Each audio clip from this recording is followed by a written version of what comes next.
Ay,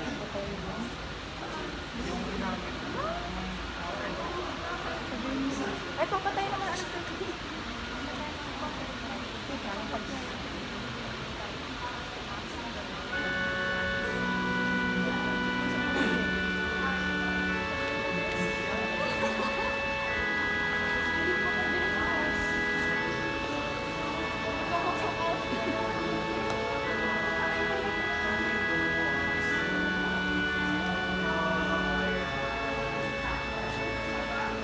Hindi, sideboard.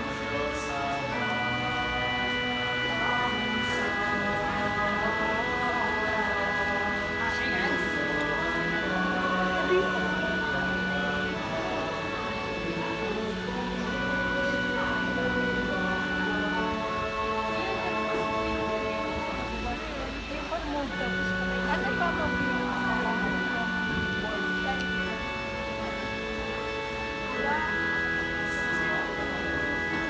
Pamod daw po yung ano, yung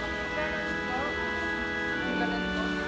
Yung board? Yung board ko, pamod daw po. Thank you po.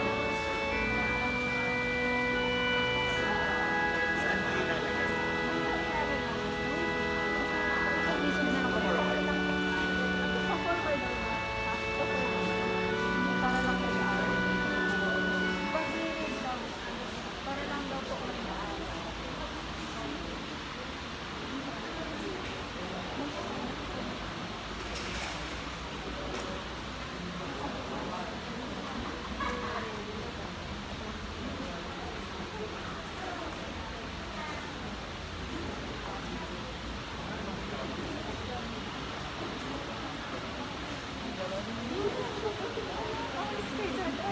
Ikaw rin na lang.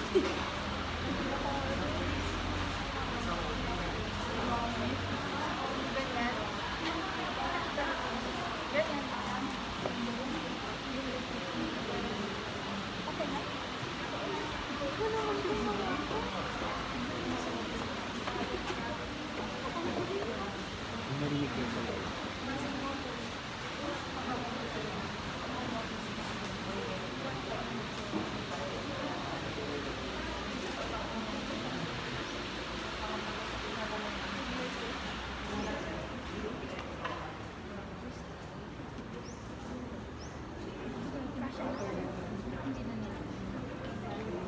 Baka marami lang yun. Ayan. Asya na kayo.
Magandang umaga po sa ating lahat.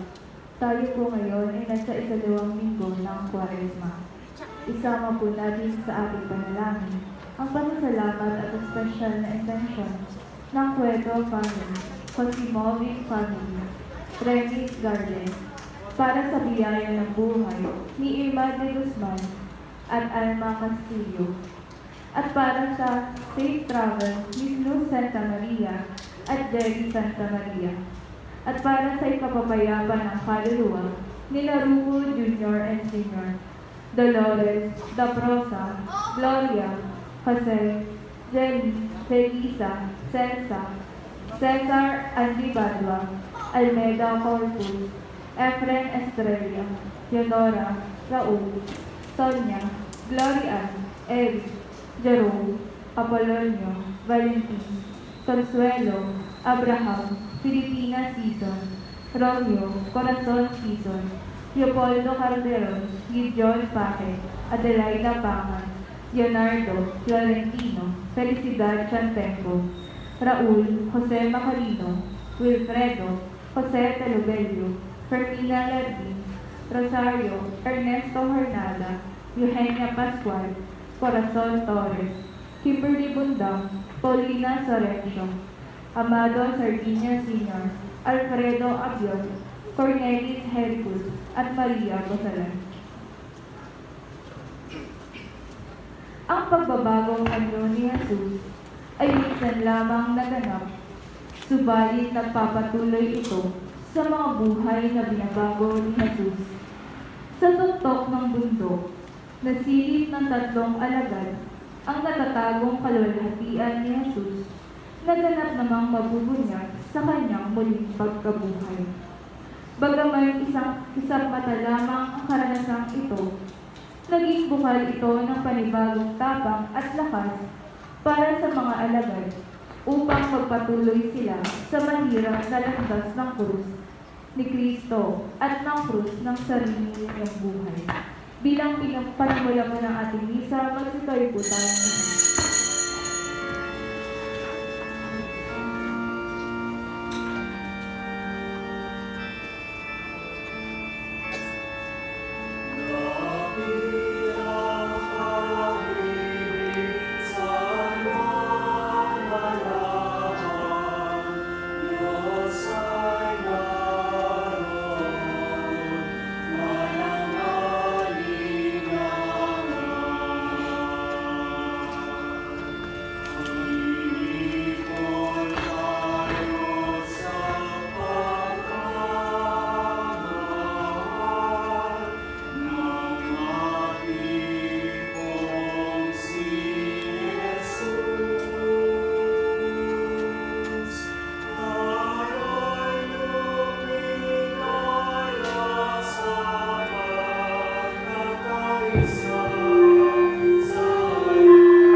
Sa ngalan ng Ama, ng Anak, ng Espiritu Santo, Amen. sumainyo ang Panginoon. At sumainyo. Mga kapatid, tayo na sa kalawang linggo sa panahon ng Kwaresma. At upang maging marapat, dapat tayong gumanap sa pagdiriwang na ito, manahimik tayo sa sumandali. At suriin natin ang ating mga sarili. Panginoon, ikaw ang aming daan patungo sa Ama. Panginoon, kaawaan mo kami. Panginoon, kaawaan mo kami. Kristo, ikaw lamang ang katotohanan. Kristo, kaawaan mo kami. Kristo, kaawaan mo kami. Panginoon, ikaw ang buhay at buhay na walang hanggan. Panginoon, kaawaan mo kami. Panginoon, kaawaan mo kami. Kaawaan tayo ng makapangyarihang Diyos. Patawarin tayo sa ating mga kasalanan at patnubayan tayo sa buhay na walang hanggan. Amen. Manalangin tayo.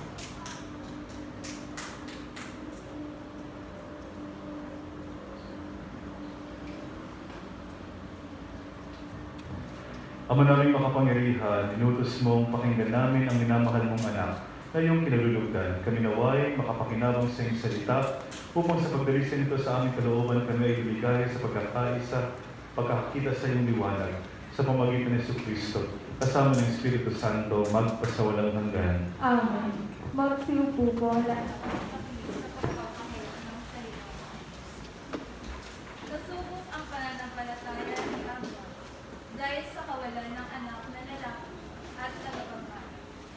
Ngunit binigyan ng Panginoon si Abraham ng daldal at tutuparin nito ang ipinangakong bibigyan siya ng maraming sila.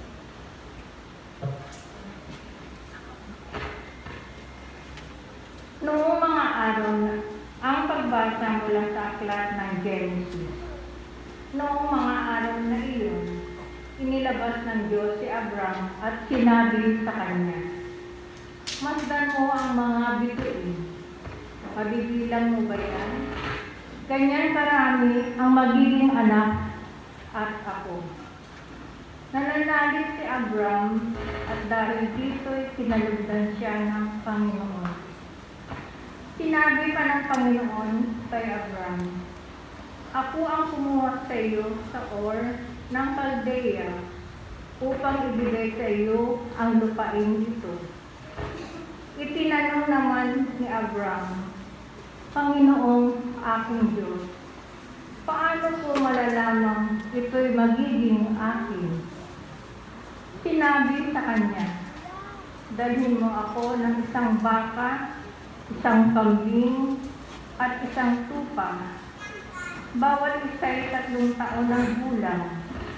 Magdala ka rin ng isang kalapati at isang bato-bato."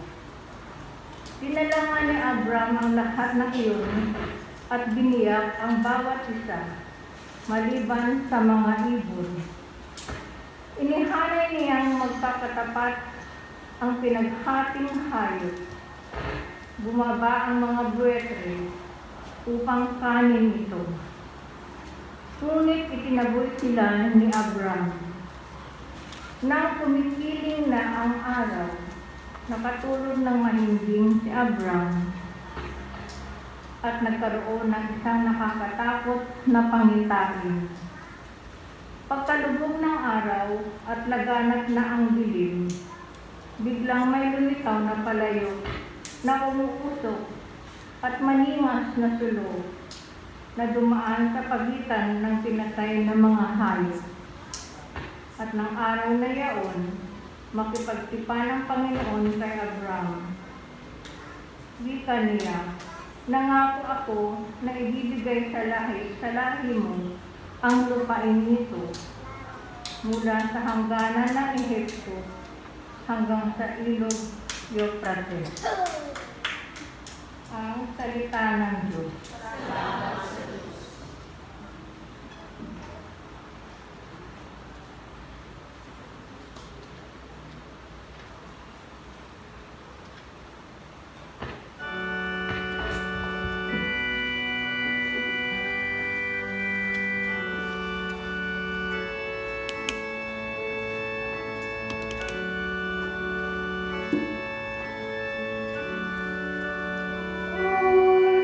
Aking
Panginoon ay may kapangyarihang pagbuti ang lahat ng nalikhang bagay sa langit at sa lupa.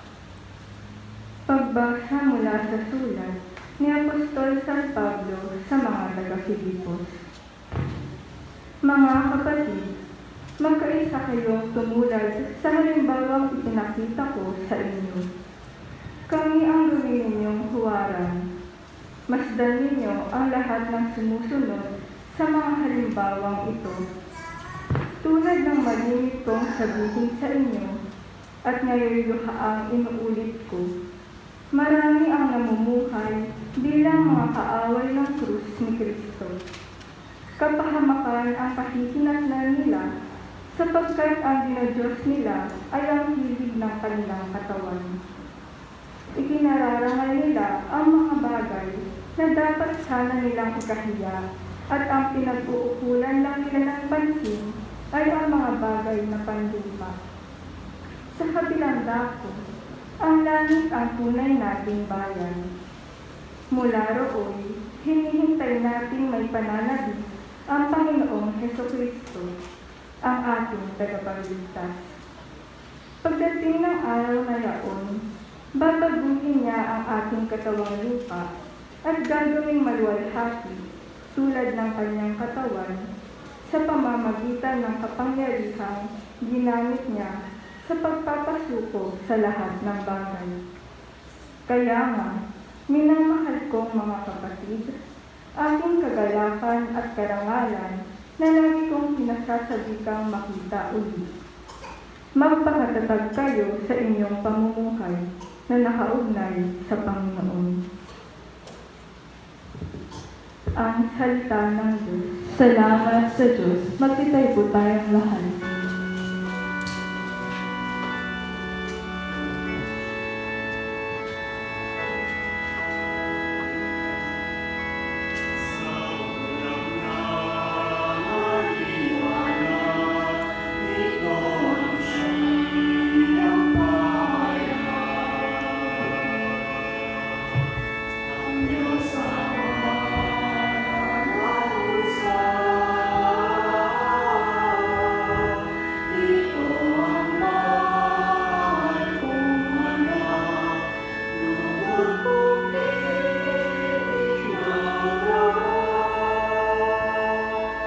Sumainyo ang Panginoon. At sumainyo rin. Ang mabuting balita ng Panginoon ayon kay San Lucas. Papuri sa iyo, Panginoon. Noong panahon ngayon, umakyat si Jesus sa bundok upang manalangin.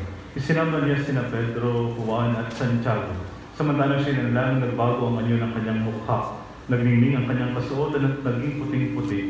Di kaginsagin lumitaw ang dalawang lalaki, sina Moises at Elias, na napakitang may kaningningan at nakipag-usap sa kanya. Pinag-usapan nila ang nalalapit na pagpanaw ni Jesus na magaganap sa Jerusalem. Tulog na tulog si Pedro at ang kanyang mga kasama, ngunit sila biglang nagising at nakita nila si Jesus na nagniningning at ang dalawang lalaking nakatayo sa tabi niya. Nang papaalis na sa tabi ni Jesus ang mga lalaki, sinabi ni Pedro, "Guro, mabuti pa'y dumito na tayo. Gagawa po kami ng 3 kubol, isa sa inyo, isa kay Moises, isa kay Elias." Ang totoo hindi nila nalalaman ang kanyang sinasabi. Nagsasalita pa siya nang matakpan sila ng isang ulap at sila ay natakot. At may isang tinig mula sa alapap na nagsabi, "Ito ang aking anak, ang aking hinirang, siya ang inyong pakinggan." Nang tumigil ang tinig, nakita nilang nag-iisa na si Jesus. At hindi muna sinabi ng mga alagad kanino man ang kanilang nakita. Ang mabuting balita ng Panginoon. Pinupuri na namin, Panginoong Hesukristo. Magandang umaga po sa inyong lahat. Sa ikalawang linggo ng 40 araw na paghanda para sa Pasko ng Pagkabuhay, binibigay sa atin ang Ebanghelyo tungkol sa pagbabagong anyo ni Jesus. Alam po ninyo, ang salitang pagbabago ay malaking usapin yan sa mundo ng filosofiya. Sa katunayan, maging sa panahon pa ng ancient Greek philosophers, ay pinag-uusapan na ang pagbabago. Sinasabi nila na ito ang lamang ang permanente sa mundo. Pagbabago, di ba? Nagbabago tayo halos araw-araw kahit na ang modernong agham ay nagsasabi na yung cells natin noong bata tayo ay halos wala na. Nagbago na tayo. Yun naman talaga ang sabi pa nga, we are a dynamic being. You have the capacity to change, magbago. Yun ang totoo. Pag may bagong membro sa bahay, nagbabago ang dynamics di ba? Pag may bata, magbabago yan Pag dalawa na lang kayo ng asawa mo sa bahay, magbabago ulit. Pag mayroon kayong alagang dinosaur, magbabago ang landscape ulit, di ba? Nagbabago palagi araw-araw Pag binato kayo ng bato, magbabago ulit kayo di ba? Yung reaction natin, nagbabago tayo. Kahit ang saya-saya mo, tapos bigla-bigla, magbabago ka rin. Totoo yun, nagbabago tayo. Pag mayroong aalis, pag may namamatay, nagbabago tayo. Di ba? Kalikasan natin iyon. Naturalesa sa ating magbago. Pero ngayong panahon ng Kwaresma, sana piliin natin magliwanag. Yun ang pagbabagong hiningi sa atin. Doon tayo tinatawag. Huwag tayong manatili sa madilim na bahagi ng ating pagkatao. Magliwanag tayo. Piliin natin ang ibinagkakalob sa atin ng Diyos. Tinatanglawan niya tayo. Maging tanglaw din tayo sa iba, hindi ba? Na i-imagine niyo ba yung traditional na prosesyon, may bitbit tayong kandila. Hindi ba napakaganda? Alam niyo, ang buhay ay paglalakbay, tama. Pero ang prosesyon ay sumasalamin at nagpapahayag na tayo ay naglalakbay patungong langit. At ang bitbit natin ang liwanag ni Kristo. At sana, yun nga, maging liwanag tayo sa dilim. Of course, hindi yun madali. Sapagkat tayo mismo rin nahihirapan. Tayo rin mismo nabibiliman at some point. Alam niyo, itong tagpong ito, si Jesus ay patungo sa Jerusalem. At alam niyo ang kahulugan nun, doon siya magpapakasakit, maghihirap, maipapako, mamamatay. O excited ka ba pag ganun? Sige nga. Nagmamadali ka ba pag ganun? Sige nga. Nakaambang yung kamatayan mo sa Jerusalem. Gusto mo ba? I don't think so. And yet, buo ang loob ng ating Panginoon. Mas probably, let's examine ko ano nangyari sa pagbabagong anyo na iyon. Naroon ang kanyang mga kaibigan. Naroon si Juan, si Pedro at saka si Santiago. Kung mahirap ang buhay, nakaambang yung maraming panganib at mga pagsubok. Huwag niyong kakalimutan ang mga kaibigan ninyo. Kahit natutulog sila, at least mayroon. Natulog kasi yung tatlo Ito yung, he has a circle, right? The 12 apostles. Mayroon pang inner circle. Yung talagang, alam niyo, yung close niya. Si Pedro, Juan, at Santiago. Isinasama niya yan sa kung saan siya pupunta. Yun siguro. Bitbitin natin yung mga kaibigan natin sa mga pagkakataong mahirap ang buhay. Mayroon tayo, may mag-cheer sa atin. May susuporta sa atin. Pangalawa, it was mentioned there, na nagdasal si Jesus. O huwag natin bibitawan yung pagdarasal natin. Makakatulong yan palagi sa atin. Yung isang kaibigan ko, sabi niya, dating katikista, Father, bago ako maglaba, pag nakuhugas ako ng pinggan, magtitirik ako palagi ng kandila sa altar. Can you imagine? It's very beautiful. Kaya nga ako, pag may pupunta ng manawag, dali kong binibilin, ipagtirik mo ako ng kandila. Father, buhay ka pa. And so, it's okay. Hindi ba? Ang ibig lang sabihin ay pagdasal ako. Pag birthday nga natin, may kandila din eh. Buhay pa tayo nun. O, di ba? It's okay na ipagpirit ng kandila kahit buhay pa. Gusto mo ba lang pagpipirit ka lang pag wala ka na? Habang buhay pa tayo. Para lalo tayong lumakas at tumibay. Magdasal tayo palagi. Pangatlo siguro, naroon yung tinig ng Ama ni Jesus sa langit. Ito ang aking anak. Yung pag-angkin ng Diyos Ama kay Jesus bilang kanyang anak. Napaka-importante. Sa palagay ko, ito ang binitbit ni Jesus ng mabuti nung siya ay patungo sa Jerusalem. Alam mo, panatag ka na yung tatay mo nasa tabi mo kahit anong mangyari. It's very beautiful. What is cross to Jesus? Kung ganun ang ginawa ng Ama sa langit. At yun ang ginagawa niya palagi sa atin. I don't know, most probably, nagbubulag-bulagan tayo. Most probably, nakikinig tayo sa iba, sa pandilinlang ng iba, sa pagdidemonyo ng iba, na walang Diyos.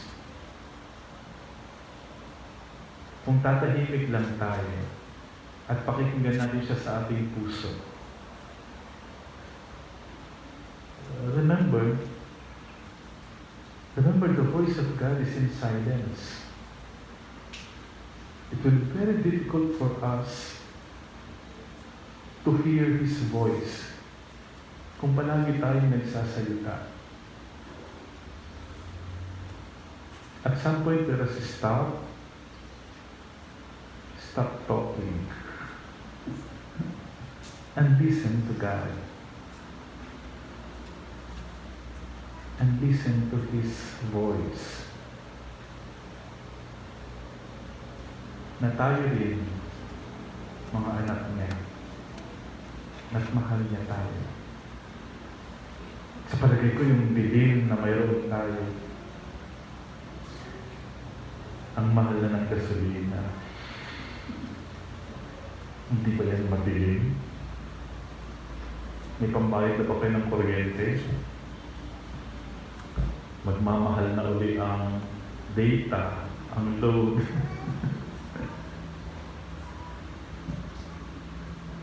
Pati pagkain, tataas. Di ba? Hindi ba nasa dilim tayo sa kasalukuyan? Yan ba ang gusto natin? Wag. Huwag nating piliing manatili sa dilim. Anak tayo ng liwanag. Anak tayo ng Diyos. Umalis tayo sa lugar na yan. Huwag nating nahayaang manatili diyan. Yung pagbabagong anyo ni Jesus ay patikim ng kung ano ang mangyayari pagkatapos ng kanyang kamatayan. Panghawakan natin iyon. Dadaanan natin ang Jerusalem, sige lang. Pero sinisigurado ko, mayroon pa tayong Galilea kung saan matatagpuan natin ang muling pagkabuhay ng ating Panginoon. Sa Ebanghelyo ni San Lucas, napakaklaro ng mga lugar. Ang Bethlehem, ang Nazareth, ang Tabor. Tabor yung pagbabagong anyo ni Jesus. Ang bundok ng Golgota, ang Jerusalem, ang Galilea. Sana matagpuan natin yung ating sarili sa mga lugar na ito. At sana maging liwanag tayo. At magliwanag palalo ang Diyos na gumagabay at nagmamahal sa atin. Amen. Magsipay na tayong lahat. Sumasampalataya ako sa Diyos na mga makapangyarihan sa lahat. Na may gawa ng langit at lupa. Sumasampalataya ako kay Jesucristo, iisang anak ng Diyos, Panginoon nating lahat, Nagkatawang tao siya ng Espiritu Santo. Pinanganak ni Santa Maria Virgen. Pinagpakasakit ni Poncio Pilato. Ipinako sa krus ng matay ni Libin. Nanawag si Kanoro ng mga yumaw. Nang may katong araw ng buhay na maguli. Umakyat sa langit. Nalutlot sa kanan ng Diyos amang makapangyarihan sa lahat. Doon nagmumula parito at hukom sa nabubuhay at namatay na tao. Sumasampalataya naman ako sa Diyos Espiritu Santo, sa banal na simbahang Katolika, sa kasamahan ng mga banal, sa kapatawaran ng mga kasalanan, sa pagkabuhay ng maguli ng mamatay na tao, at sa buhay na walang hanggan. Amen.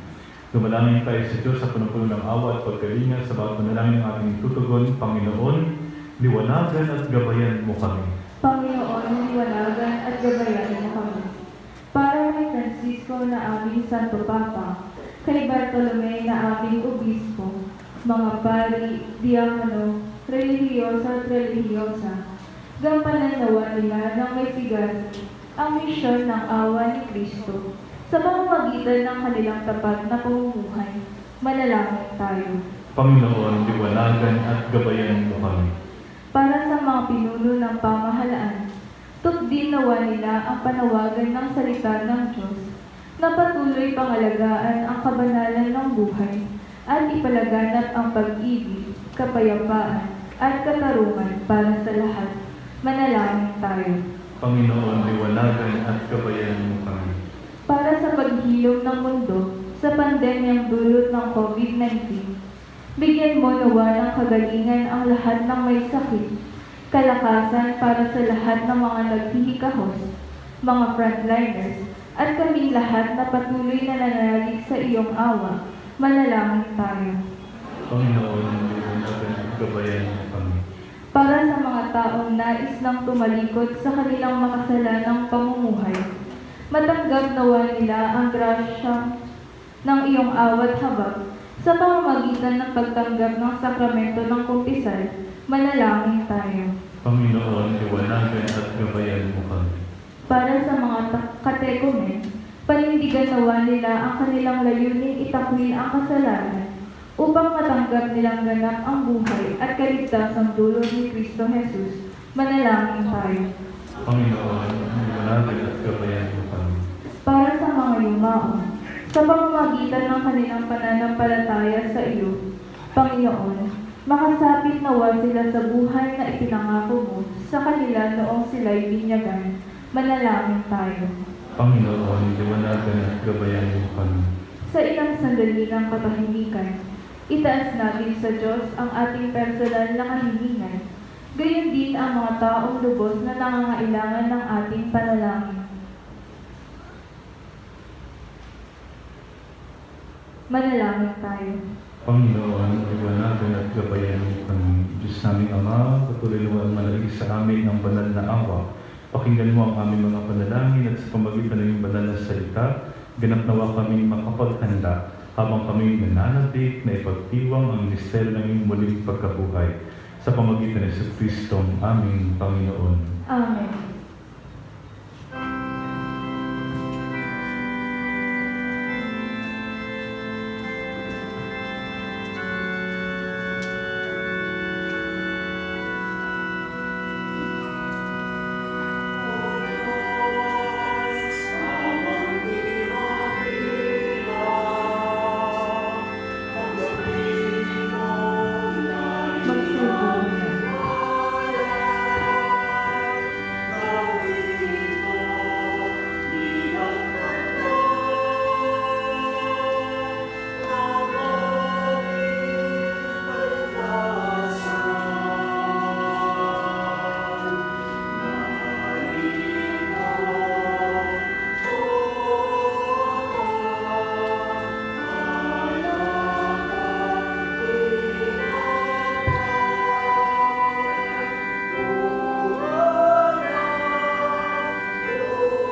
kong lahat. Manalangin kayo mga kapatid, upang paghahain natin ay kalugdan ng kasamang makapangyarihan. Tanggapin nawa ng Panginoon itong paghahain sa iyong mga kamay, sa kapulihan niya at karangalan sa ating kapanginabangan at sa buong sambayan ng banal.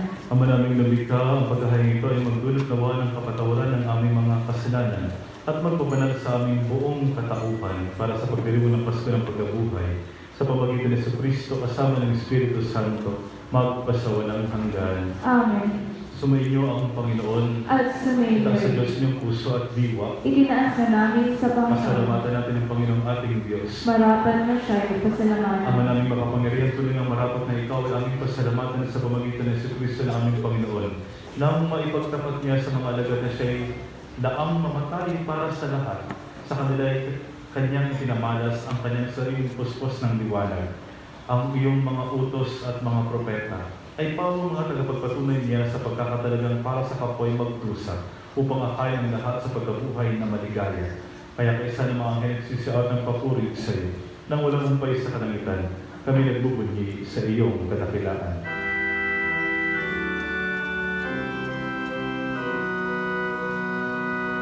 Santo, Santo, Santo, Panginoong Diyos ng mga mundo, napupulong ang langit at lupa ng kalupingan mo.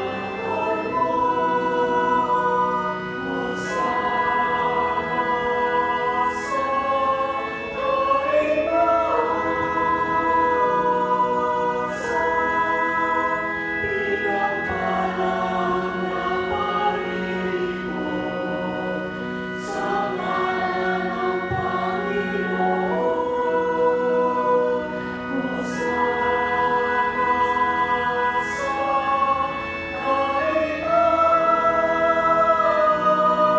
sa Ama naming banal, ikaw ang mukha ng tanang kabanalan at sa pamagitan ng Espiritu, may banal ang mga kaloob na ito upang para sa amin maging katawan at dugo ng aming Panginoong Jesucristo. Bago niya pinagtiis ang pusang loob na maging handog, ginawa kanya ang tinapay. Pinasalamatan kanya, pinaghati-hati niya, inabot sa kanyang malalid at sinabi, "Tanggapin niyo ganito at kanin, ito ang aking katawan na ihahandog para sa inyo."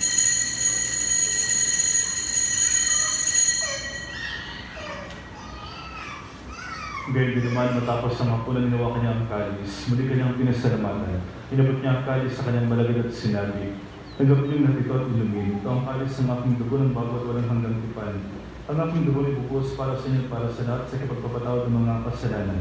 Gawin niyo ito sa pag-alaala sa akin."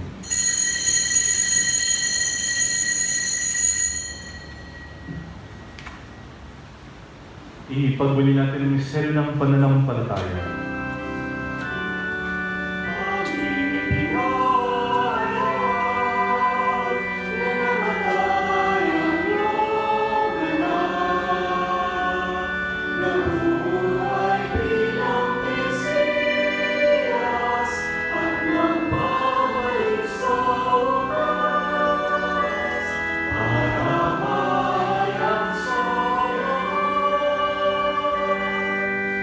Ama, ginagawa namin ngayong pag-alaala sa pagkamatay at muling pagkabuhay ng anak, at inialay namin sa iyo ang tinapay na nagbibigay buhay ng kalis na nagkakaloob ng kaligtasan. Kami nagpapasalamat dahil kami yung minarapat at abay sarap mo para maglingkod sa iyo. Isinasama namin kaming magsalo-salo sa katawan ng dugo ni Kristo ay mabuklod sa pagkakalisa sa pamamagitan ng Espiritu Santo.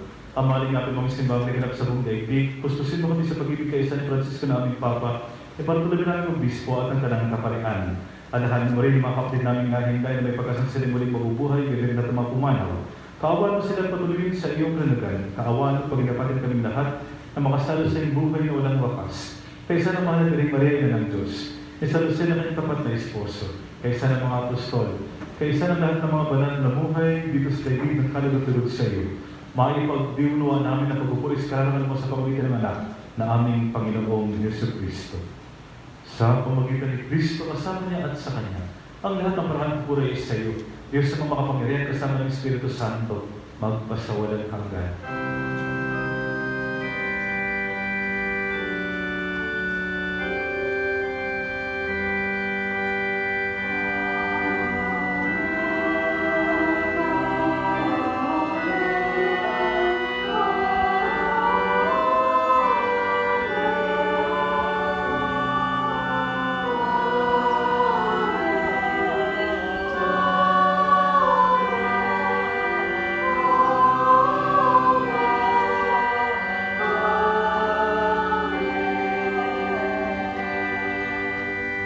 Tawagin natin ang mga Diyos nating mapagkalinga.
Hinihiling namin kami, Diyos, sa lahat ng masama, pagkalabot ng kapayapaan, araw-araw, iligtas sa kasalanan, at ilayo sa lahat ng kapahamakan.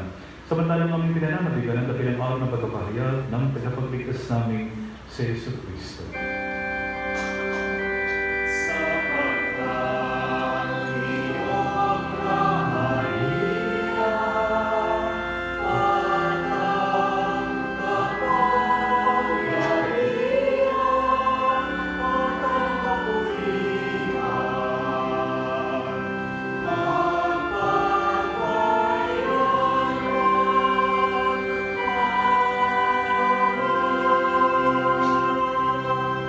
Panginoong Jesucristo, sinabi mo sa mga apostol, kapayapaan ang iniwan ko sa inyo, ang aking kapayapaan ang binibigay ko sa inyo. Tumayin mo ang pananampalataya at huwag ang aming mga pagkakasala.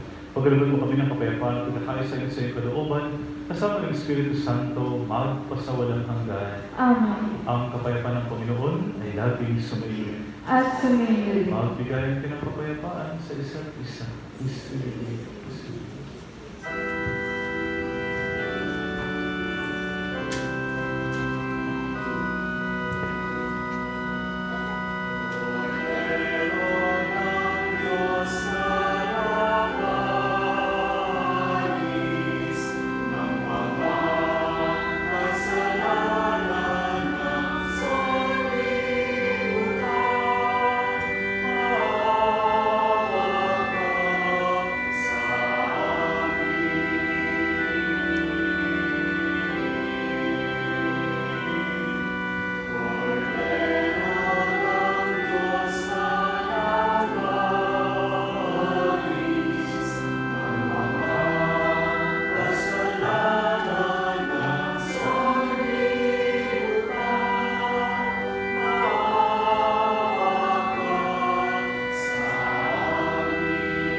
Narito si Jesus ang Kordero ng Diyos na nag-aalis sa mga kasalanan ng sanlibutan. Mapalad tayong inaanyahan sa kanyang banal na piging. Panginoon, hindi ako karapat-dapat na magpatuloy sa iyo. Muli sa isang salita mo lamang ay gagaling na ako.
What have we to offer that does not fade or wither? Can the world ever satisfy the emptiness in our hearts in vain? We deny. In Him alone is our hope. In Him alone is our strength. In Him alone are we justified.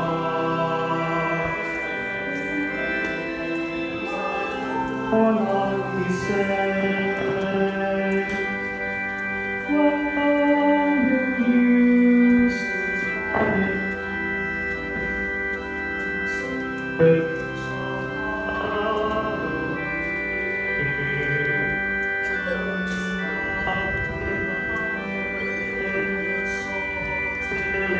Overflows with joy, we yearn to in Him alone is our hope. In Him alone is our strength. In Him alone are we justified. In Him alone are we saved.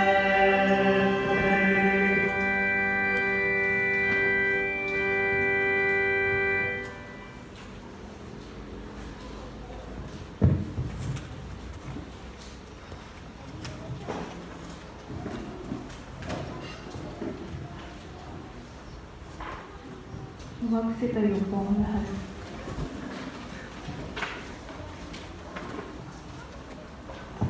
Manalangin tayo.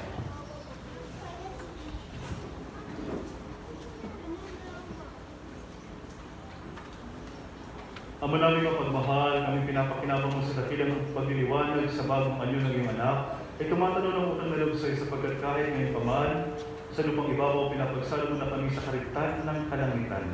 Sa pamagitan ni Jesucristo kasama ng Espiritu Santo, magpasawalang hanggan. Amen. Magpasalamat tayo sa Diyos sa lahat ng biyaya na natanggap natin.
Sumainyo ang Panginoon At sumilid at pagpalain din ng makapangyarihan Diyos, ng Ama at ng Anak at ng Espiritu Santo. Amen. Tapos na ang ating madalang bisa, umating tagay kapayapaan at pag-ibig ni Kristo. Salamat sa Diyos.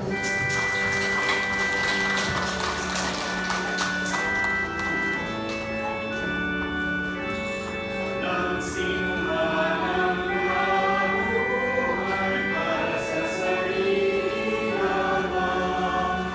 Nagsimula ang pamamatay para sa sarili lamang. Kahit lahat ay may pangalang isa-isa. Magandang nagbibigay ng Diyos ang ibig niya.